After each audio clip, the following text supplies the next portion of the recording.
right, and with us is UFC lightweight Trey Ogden. He'll be making his UFC debut against Jordan Leavitt on April 16th. What's up, man? How's it going? Good, man. How are you? I'm doing good, doing good. How does it feel to be, a UFC fighter, to someone, announce you finally as a UFC fighter? Good. Feels good. It's at this point, it feels like normal to me, like correct. Yeah, because I know you've been around the game for a while. You're coming into your 20th pro fight. Yes, sir. I know you've been around the block for a minute. How does it feel, finally being where that you've been that you believe that you've been at all this time? Yeah, I mean, it feels great. I'm excited to get in there and start my work. More than anything, though, I'm just focused on the fight, focused on the objective patterns in the fight, and like I'm not really. I'll like download all of the like UFC and all that like after the fight probably, but like right now, I'm just like super focused on the mission and trying to just stay completely objective with it. Absolutely. Before we get into your matchup against Jordan Leavitt, I want to talk about your last fight. As far on Dana White's looking for a fight, knowing that it was on such a big stage that you were possibly going to get a contract if you do well. Did you have any nerves going into that fight? Like I think you always have a little bit of nerves. Like even if you did like a job interview or something, is what I compare it to all the time in the gym. Like you're gonna have some kind of nerves because that means you care, you know.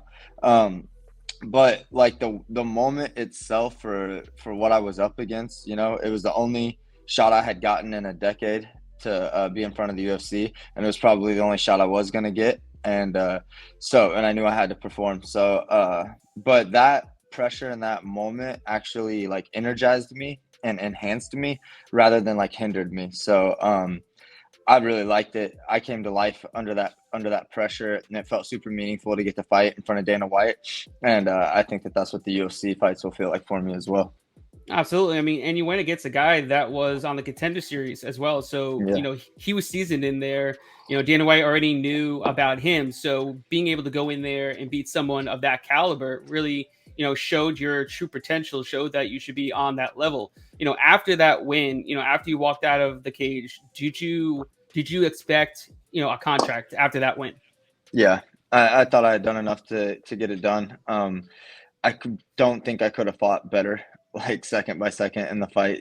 I like just ran through JJ Okanovich, and I thought that whoever won the fight between me and him would get signed. And I could tell by like James Krause's excitement, like after the fight, I could tell that he was satisfied enough that we got it done. Absolutely, and I thought you did too. You did exactly what you needed to do. You pretty much implemented your game plan to perfection, and you were able to just implement everything perfectly compared to what he was able to do. He was able to do Yeah, pretty much anything against you. So, very correct. kudos there. Thank you. You know, I'm about to repeat that again. well, let's get into it. Jordan Leavitt, he's 9-1. He's only, I believe, it's his third fight in his UFC. What do you know about him? How do you feel that you match up against him? Well, I've watched his last like 4 or 5 fights. He's just a jiu-jitsu guy. I don't think that he has the supporting game around it to deal with someone like me, and I don't think that his jiu-jitsu is on the level of mine. Um, Again, like this is like he has some hype around him, and his jiu-jitsu has some hype around him. But just like when I was being interviewed for Okanovich, I watched the fights. I'm a coach too. I run a fight team and manage a fight team of about 20 fighters full time. So I'm watching fight videos and patterns and objectively breaking down matchups every single day at every single level. So again, when I look at this matchup, it looks like a kid that I should run right through. Right, straightforward. He's gonna come in there. He's trying to get you down and do what he can. Knowing that you're both well versed on the mat, do you think he will even attempt to try to stand and strike with you? Oh, I mean, I think he's thrown like 3 punches in his last 2 fights. So, I mean, I'm not going to tunnel vision though. So I know that he could come out and do anything. I'm sure that he's working on his striking. I'm sure that there is striking there. I don't care where this fight goes. I can beat him in striking, wrestling, wall, clinch, jiu-jitsu, top, bottom. It won't matter. Absolutely. Talking about how how experienced you are coming into this fight, knowing that it's your 20th pro fight.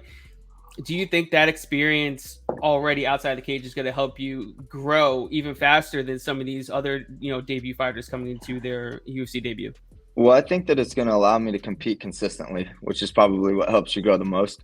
Um, like a lot of these kids now are getting into the UFC, like the generation I'm from, you had to run through people, like good people on the regional for a while to get in the UFC.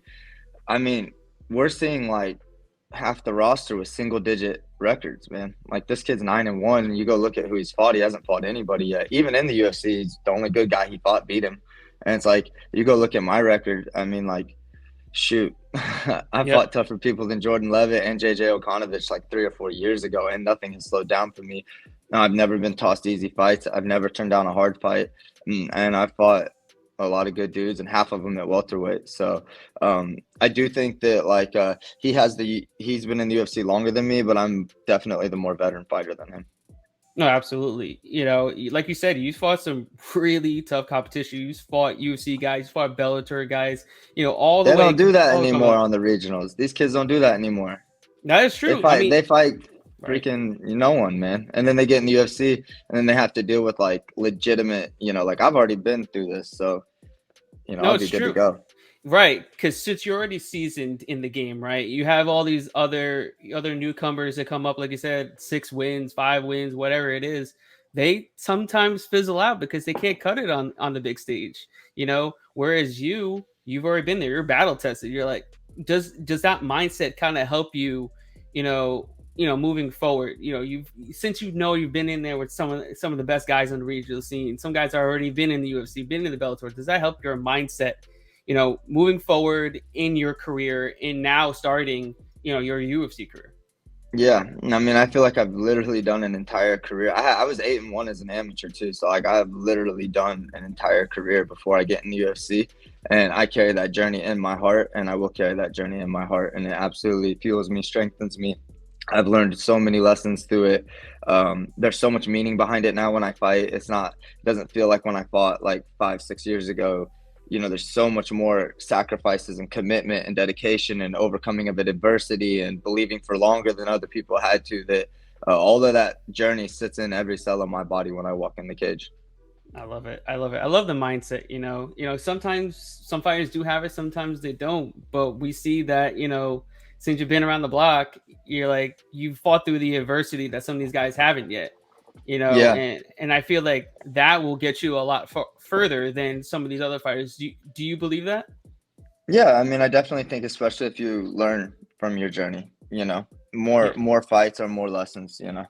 Absolutely, because you've learned through the wins and through the losses. You're not someone that hasn't lost yet, hasn't gone through that adversity, the ups and the downs. I think that will help you eventually in your career. But talking about this fight, how's training been going? Who you been getting some working with over at Glory MMA? Yeah, training's going great for me. I train with everyone at Glory. We all train together, and then I have my gym too. I own an affiliate gym with James Krause, so Nice. the Overland Park Glory MMA is my location. Like I said, I have my whole fight team there too, so I'm training with all of them too. So every single name you've heard of, we're all still in there getting it. I love it. But Kevin Kroom, shout out to my man Kevin Kroom on the same card as me. Let's go, longtime Uh, training partner of mine. Man, do you? I'm sure you expect it. You expect you guys go for a clean sweep there? Yeah, of course. Two Yeah, finishes. Hopefully 2 bonuses. Let's take all the money too. I like it. I like it. But like you're talking about your affiliate gym, maybe Mhm. some people don't know too much about it. Do you have who are some of the up and coming fighters out of your gym that maybe should get some shine? Yeah, I get asked this a lot. We're actually making waves. These kids are making waves. They're super dedicated and they're freaking destroying everyone on the local scene. I always get nervous when I get asked this question because I know there's going to be someone I forget. But we have next up for us is May 6th on the FAC UFC Fight Pass card. I have Stephen Graham. He's a 135-pound pro, 10-5, I think 4-fight win streak, and we're fighting for the FAC championship for the 135 Nice. belt. He's a guy that's right on the fence, right on the gate. He could break through with this performance into the UFC. And then we have Nick Meck. I think he's 2 or 3-0 now, pro. monster wrestler, undefeated amateur. I have Zach Scroggin, just got a finish on the last FAC. He's a 2-0 pro, like 9-0 or 8-0 amateur, undefeated kid, 170. Really promising pros there. And then my amateurs, I have Alejandro Gomez, who will be fighting on the May 6th FAC card as well. He's 6-0, top ranked flyweight. I mean, he's a monster. You guys will all know him soon. He's destroyed everybody he's fought. And then so we have Stephen Heston 5-0. I have Mason 4-0. Like, it just goes on and on. Lucas DaCosta's getting ready to fight again. Pajada, he's a Brazilian guy that just loves to brawl, loves to fight. Super good. BJJ blue belt. Austin Spangler's 4-0 now. This kid just beat a kid out of Daisy Fresh, BJJ. On like a week's notice and out-grappled him, which is super impressive. And Van Sand, I mean, I'm sure I'm forgetting some, but like I said, bro, I right before the quarantine happened, I signed a lease for a gym. I opened the gym in the quarantine, and 2 years later, I'm just marching around with a whole army of undefeated fighters, smashing everybody everywhere. I see that. That's crazy. And I'll have Alejandro Gomez with me in my corner. He's also the general manager at my gym, so he'll be with me. Yeah, and we'll go smash somebody again. So who is going to be in your who is your full corner there? Yeah, so I have James Krause. You know, James has been in my corner since my last amateur fight. So this will be our 21st consecutive fight. He hasn't not been in my corner for 21 straight fights. So I'm born and raised Glory MMA. I've been there forever. And then Alejandro Gomez, my right-hand man at the gym. And then my wife, Erin Ogden, who is my number one supporter, has sacrificed right alongside me for this journey. And believed in me more than I think anyone. And I think that's going to be awesome to have it. We're at the Apex, so there's no crowd, so she can't get in unless she corners, and there's no way she's not going to be there for that fight. Oh, that's awesome. So this would be her first time helping corner you? Yeah, for sure. Yeah. Oh, wow. Yeah. She's a blue belt in jiu-jitsu, just won a blue belt a match, like, you know, where they just do like one match on a stage. And so she's she trains and she understands what she's watching and stuff, and she competes as well, so she gets it. That's awesome. That's really cool. You know, having your significant other there with you on your journey. Like you said, she's been supporting you, so why not have her as your first fight in the UFC? I think that's super cool to hear. It's gonna be a great moment for all of us. Absolutely, especially when you get the win, right? Yes, sir. All right, but I want to shift a little gears because UFC 273 is coming up. I wanted to get your takes on the top three fights: Alexander Volkanovski against the Korean Zombie, Petr Yan against Aljamain Sterling, and Hamza Chimaev and Gilbert Burns. Who do you got on all those three fights? Okay, the first one again was Petr. Volkanovski. Sorry. Yeah. Man, like after Volkanovski's, it's how can you think that he's, you know what I mean? How do you go against Volkanovski after what he's been doing? But the Korean Zombie, these are two extremely world-class fighters. But I would, if I had to guess, I would go Volkanovski on that one.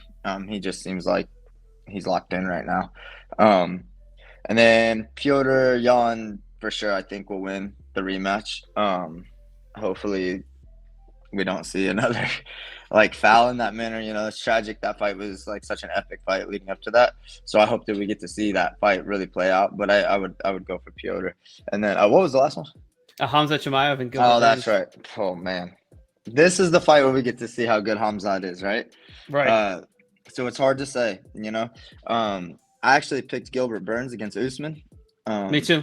And then that's the night that Usman made me a believer. That was the night I became a real Usman fan, and I was really impressed with how he fought. And he started finishing people, and I really like that as well about him now. But I don't think I can call that one, but I will be very interested as a grappler myself to watch that fight and to really get a feel for how that plays out. I think we're going to learn a lot about both those guys. Like knowing that Chimaev, what he does is the ground and pound, ground and smash that he does. Do you think the guard play, the jiu-jitsu from bottom from Burns is really gonna be a big factor against that type of style? Man, like Burns isn't really known much for he's more known for being on top, right? So it's hard to say. You don't want to be on bottom in MMA, so that's for sure. The question is, can he create enough threat with the jiu-jitsu to scramble out of the takedowns, you know? Can he create the guillotines or the triangles or like the arm bars to like make space and get back up would be my main thing that would help him there. And if you do see Burns winning, how do you see him winning? Well, that dude can crack, man. So for sure he could knock him out, you know? But, you know, it's not inconceivable to think that he could submit, you know, Hamza. Like, we haven't seen him go against, like, somebody at this caliber. And Gilbert Burns is no joke on the ground, you know. And they're going to grapple to where, like, Usman, he was just got behind the jab and, you know, waited for his moment to land his power. Is like, I don't think that Hamza has that option. He has to grapple. Yeah. And so Gilbert Burns would be my favorite on the feet. So I would think that they're going to grapple for sure. So we'll see. That's going to be interesting. I'm really looking forward to that fight, arguably the most because of I would say so too, yeah. You know, it because you want to know how good is Hamza? Is he the next Is he the next contender? I don't know. Yeah, because it's hard to say. It's hard to say, and you really haven't even seen him in a fight yet. It's like he just keeps smashing people. I think only one person landed one punch. I think it was John Phillips in his first fight. That's what I'm trying to do. Let's do 4 UFC fights to get hit once. Maybe. You never know, man. Crazy, I mean, man. anything could happen, right? I mean, it's a fight game. You can go in there, you can run through everybody, and just like he did. You know, it's not out of the realm of possibility. You know, no, nothing is. Exactly. But before we go, I wanted to get your prediction. How do you see this fight playing out? How do you get the win? I'm gonna submit this kid. Yeah, I want that feather in my cap. So we'll see. We'll see who the jiu-jitsu guy is. I like that because here at VegasOdds we're all about betting, so we can make a little money on the submission prop. I kind of like that. Yeah, I mean I have twice as many submissions as him, so I definitely think I can submit him. I like it. All right. Before we go, the floor is yours. If you want to shout out your team or you got any sponsors or where everybody can follow you at. Yeah, man. Glory MMA, the original Glory MMA and Fitness in Lee Summit. That's the mothership. Glory MMA Overland Park's my gym. Marathon_MMA on Instagram. I don't really mess with any other platform besides that.